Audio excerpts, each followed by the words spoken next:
Telugu Desam party అధికారంలోకి రాగానే దివ్యాంగులకు 6,000 పెన్షన్ ఇస్తామని చంద్రబాబు హామీ ఇవ్వడంపై రాష్ట్ర దివ్యాంగుల సంఘం డైరెక్టర్ మురళి సంతోషం వ్యక్తం చేశారు. ఈ సందర్భంగా కుప్పం తెలుగుదేశం పార్టీ కార్యాలయంలో ఏర్పాటు చేసిన మీడియా సమావేశంలో ఆయన మాట్లాడారు.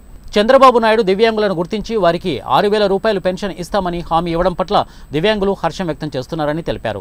ఇక కుప్పంలో చంద్రబాబును 1,00,000 ఓట్ల మెజారిటీతో గెలిపించుకునేందుకు తమ వంతు కృషి చేస్తామని అన్నారు. జిల్లాలో 85,000 మంది దివ్యాంగులు అంతా ఏకతాటిపైకి వచ్చి తెలుగుదేశం పార్టీ అభ్యర్థుల విజయానికి కృషి చేస్తామని అన్నారు. ఈ కార్యక్రమంలో టీడీపీ నేతలు గోపి, అప్పు తదితరులు పాల్గొన్నారు. చిత్తూరు జిల్లా 80,000 మంది ఉన్నారు. 80,000 మందికి ప్రతి ఒక్కరికి చెయ్యి కాలు మూగి అందరికీ టోటల్ దివ్యాంగులు ఎవరున్నారు ప్రతి ఒక్కరికి ప్రతి నెల 6,000 రూపాయలు. ఇప్పుడు ఏప్రిల్, మే, జూన్, జూలై ఈ 1,000 రూపాయలు పెట్టుకుని కూడా 7,000 రూపాయలు జూలైలో కూడా ఇస్తున్నారు. అదే ఇప్పుడు 1,000 రూపాయలు ఇస్తారు కదా, 3,000 రూపాయలు ఇచ్చేది 1,000 ఇచ్చి 4 నెలది ఒకే గీత 7,000 రూపాయలు ఆయన ఒకే గీత ఇస్తున్నారు. అదేవిధంగా మన చంద్రబాబు నాయుడుకి 1,00,000 ఓట్ల మెజార్టీతో మా దివ్యాంగులతో అందరూ వచ్చి కలిసి ఒక్కటిగా పని చేయాలని కోరుకుంటున్నాం. 1,00,000 ఓట్ల మెజార్టీతో మా దివ్యాంగులు ఆయనకి ప్రతి ఒక్కరు మా దివ్యాంగులు కలిసి ఒక్కటిగా పనిచేసి 6,000 గెలిచిన వెంటనే 6,000 రూపాయలు పెంచుతున్నారు. హామీ కూడా ఇచ్చినారు. నిన్న మన ముద్దు మాధకృష్ణ జగన్మోహన్ రెడ్డి దగ్గర కూడా 25 గీతాలు కూడా వెళ్ళి కలిసినారు.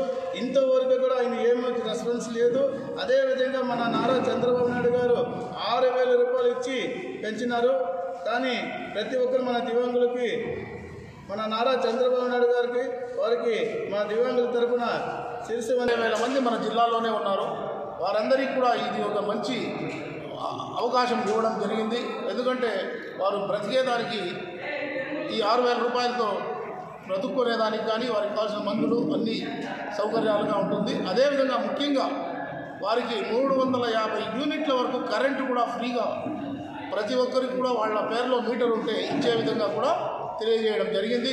అదేవిధంగా వారికి కట్కో ఇళ్ళు కూడా నిర్మించి ఇస్తామని వారికి తెలియజేయడం జరిగింది. ఉచితంగా ఇళ్ళు ప్రభుత్వమే ఇచ్చే విధంగా తెలియజేసినారు.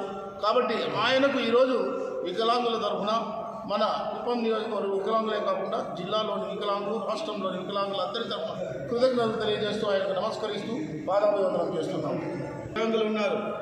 ప్రతి ఒక్కరు మేము కలిసి ఒక్కటిగా 1,00,000 ఓటు మెజారిటీతో మేము గెలిపించుకుంటాం. అదేవిధంగా ప్రతి ఒక్కరూ మన దివ్యాంగులు ప్రతి ఒక్కరిని అన్ని 14 నియోజకవర్గాలు ఒక్కటి కలిసి 1,00,000 ఓట్లు గెలిపించుకొని మనకి ప్రతి నెల 6,000 రూపాయలు హామీ ఇచ్చినారు. అదేవిధంగా 350 యూనిట్ల కరెంటు ఫ్రీగా సొంత ఇల్లు ఉన్న వారికి మాత్రమే అది. అదేవిధంగా అపాయింట్మెంటు మన దివ్యాంగులకు మాత్రమే దివ్యాంగులకు అపాయింట్మెంట్ ఇల్లు కట్టి